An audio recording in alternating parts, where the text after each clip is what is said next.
Okay students, next देखते हैं। Last day मैंने आपको बताया था कि जो इंडस्ट्रियल डेवलपमेंट है उसका बेनिफिट क्या है। यानी अगर किसी इकोनॉमी में अगर इंडस्ट्री का डेवलपमेंट होता है, उद्योगों का विकास होता है, तो इंडस्ट्री का डेवलपमेंट होने का बेनिफिट क्या मिलता है उस इकोनॉमी में। पहले हम कुछ कर चुके हैं, 2 हमने किए थे।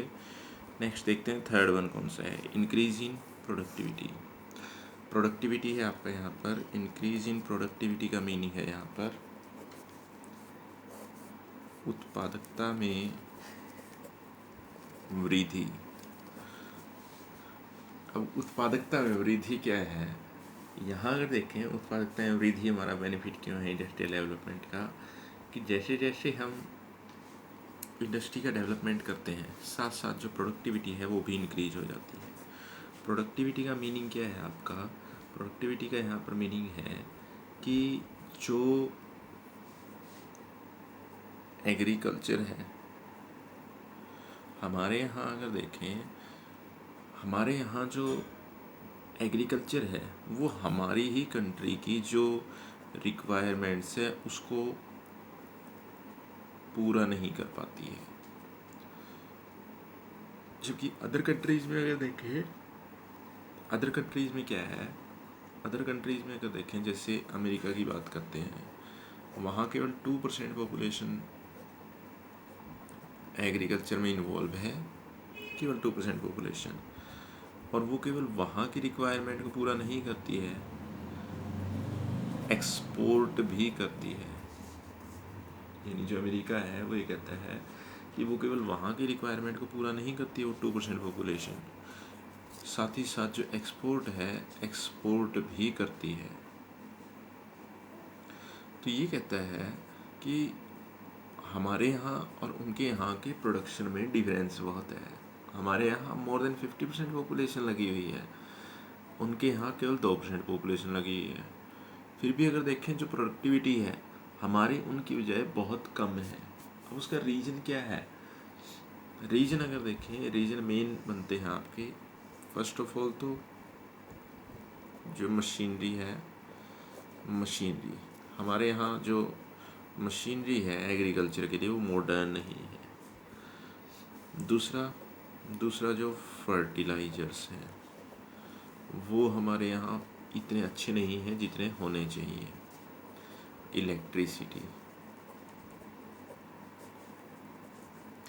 तो ये सारी चीज़ें जो हैं, ये सारी की सारी चीज़ें कहाँ से आएंगी, ये सारी की सारी चीज़ें आएंगी जब इंडस्ट्री का जितना ज़्यादा डेवलपमेंट होगा।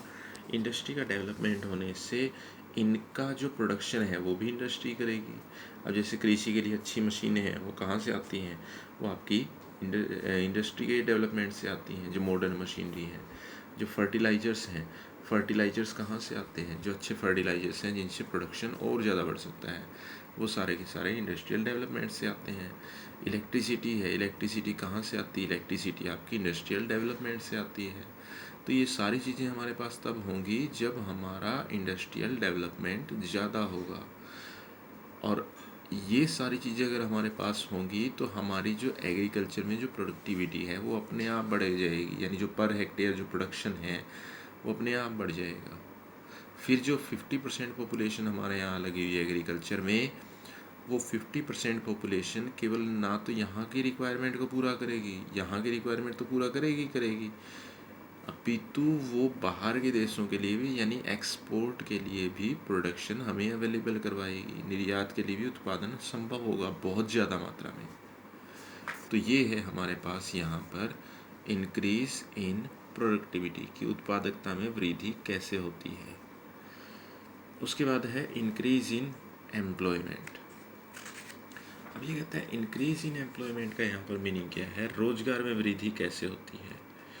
तो ये कहता है कि जैसे जैसे मार्केट के अंदर, जैसे जैसे कंट्री के अंदर नई नई इंडस्ट्रीज आती हैं, अब नई नई इंडस्ट्रीज आती हैं तो नई नई इंडस्ट्रीज़ को लेबर की ज़रूरत होती है।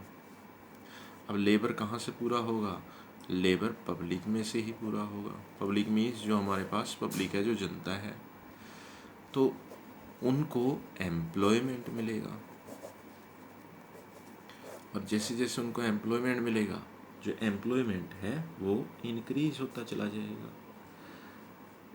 अब जैसे हम बात कर रहे थे जो आपकी मॉडर्न मशीनरी की, अब मॉडर्न मशीनरी, सपोज करो मॉडर्न मशीनरी है, जितनी ज़्यादा मॉडर्न मशीनरी एग्रीकल्चर के लिए, जितनी ज़्यादा मॉडर्न मशीनरी का प्रोडक्शन होगा तो एग्रीकल्चर के अंदर अनएम्प्लॉयमेंट आएगी, जो लेबर है लेबर की फिर ज़रूरत कम पड़ेगी।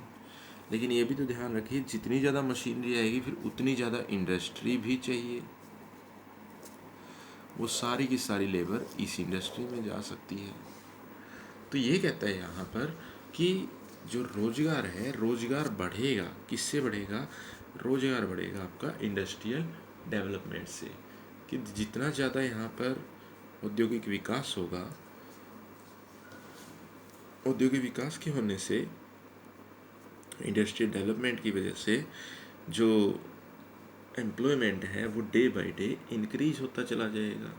अब जितने ज़्यादा अगर देखें हमारे यहाँ, जैसे हम बात करते हैं, हमारे यहाँ जितने ज़्यादा small scale and cottage industries को बढ़ाया जाए, तो स्मॉल स्केल और कॉटेज इंडस्ट्रीज में ज़्यादा लेबर की रिक्वायरमेंट होती है, तो ज़्यादा लेबर की रिक्वायरमेंट होगी तो एम्प्लॉयमेंट अपने आप बढ़ेगा।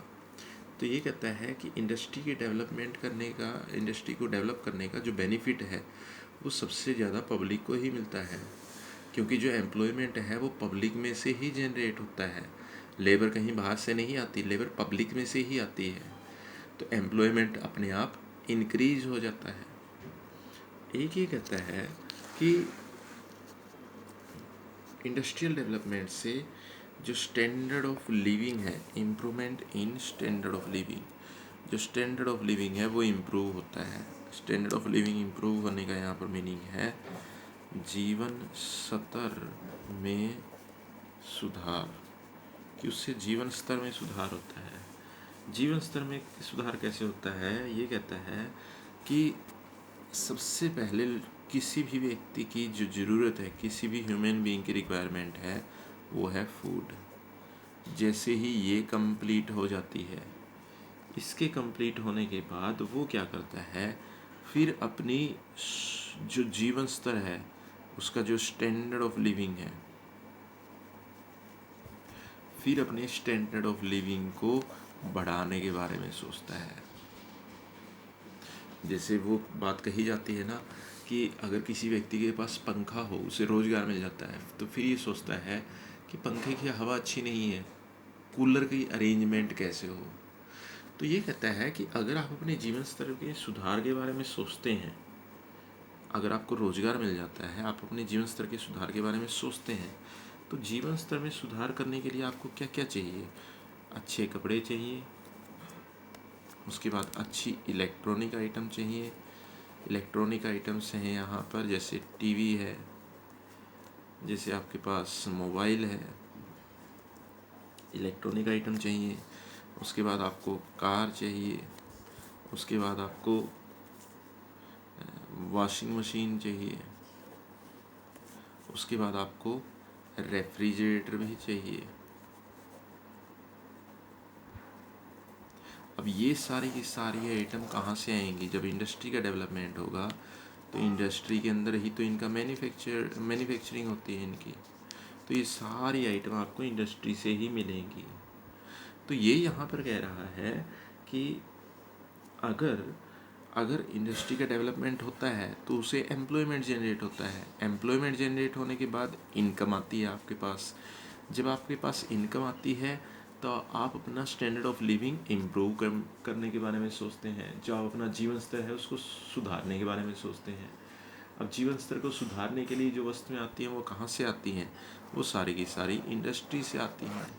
तो जैसे जैसे इंडस्ट्री का डेवलपमेंट होगा, इंडस्ट्रियल डेवलपमेंट होगा, तो हमारा जो स्टैंडर्ड ऑफ लिविंग है, जो हमारा जीवन जीने का स्तर है, जीवन जीने का तरीका है, वो अपने आप बदल जाएगा, क्योंकि हमारे पास वो सारी वस्तुएं होंगी, हमारे पास वो सारी आइटम्स होंगी। फूड के बाद हमारे पास वो सारी आइटम्स होंगी जो अच्छा जीवन जीने के लिए चाहिए। जो हमारे पास जो लग्जरियस आइटम्स हैं वो सारी की सारी आएंगी, वो सारी की सारी इंडस्ट्री से ही निकल कर आती हैं। तो यही आपका improvement in standard of living है। जैसे किसी के पास टू व्हीलर है, improvement in standard of living क्या है कि किसी के पास साइकिल है, वो ये सोचता है कि साइकिल तो मेरे पास है, तो मेरे पास जो टू व्हीलर है वो कैसे आए, या मेरे पास गाड़ी है वो कहाँ से आए। तो ये सारी की सारी चीज़ें इंडस्ट्री ही प्रोवाइड करती है, क्योंकि इंडस्ट्री के अंदर ही सारी चीज़ें बनाई जाती हैं। अब जैसे स्टैंडर्ड ऑफ लिविंग में अगर आप देखें ना, एग्जाम्पल ले सकते हैं, पहले जो अमीर लोग हैं वहाँ भी अगर देखें साफ़ सफाई काम लेबर ही करती थी। अब आज भी लेबर ही करती है, लेकिन डिफरेंस क्या है, मशीनरी आ गई है साफ़ सफाई के लिए भी, सैनिटेशन के लिए भी। जैसे वैक्यूम क्लीनर है, वैक्यूम क्लीनर क्या कर रहे हैं, वैक्यूम क्लीनर जो डस्ट है उसको जल्दी रिमूव करता है, जो साफ़ सफाई है वो कार्य साफ़ सफाई का वो जल्दी करता है। तो ये कहता है कि ये इंडस्ट्री ही है जो आपका स्टैंडर्ड ऑफ लिविंग धीरे धीरे इम्प्रूव कर देती है। तो नेक्स्ट हम नेक्स्ट डे में करेंगे जो आपके और बेनिफिट्स बच जाते हैं।